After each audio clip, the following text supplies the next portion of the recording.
Hello बच्चों, चलिए प्रश्न पढ़ते हैं। प्रश्न हमें दिया है, सामान्य ताप तथा दाब पर हैलोजन में क्लोरीन एक गैस है, ब्रोमीन एक द्रव है, आयोडीन ठोस है।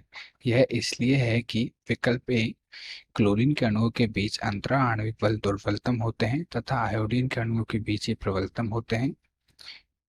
Cl2 Br2 आयोडो की विशिष्ट ऊष्मा इस क्रम में होती है, घटते हुए क्रम में होती है।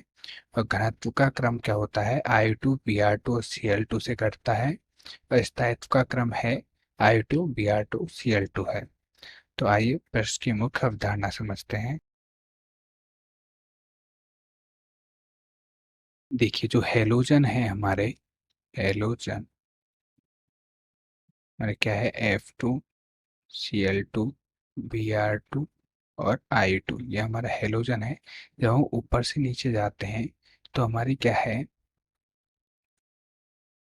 अणुओं के मध्य अणुओं के मध्य हमारा क्या है? अंतर आणविक बल क्या है?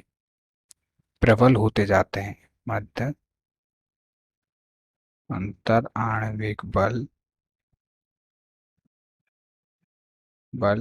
क्या होते हैं? प्रबल होते हैं। प्रबल होते हैं ऊपर से नीचे जाने पर।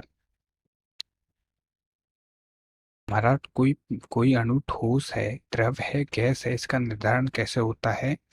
जो अणु की गतिज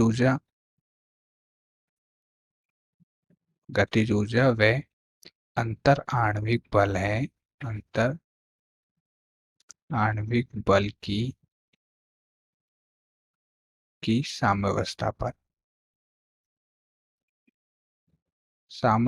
पर क्या है? अणु की अवस्था निर, निर, अवस्था निर्भर होती है। तो जब हमारा क्या है? अंतर आणविक बल कम है, अंतर आणविक बल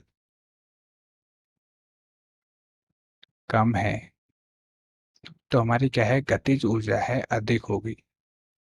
गतिज ऊर्जा अधिक होगी।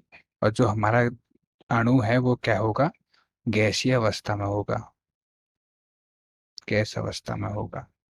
और जैसे जैसे हमारा क्या है? अंतर आणविक बल का मान बढ़ता है, अंतर आणविक बल का मान बढ़ता है,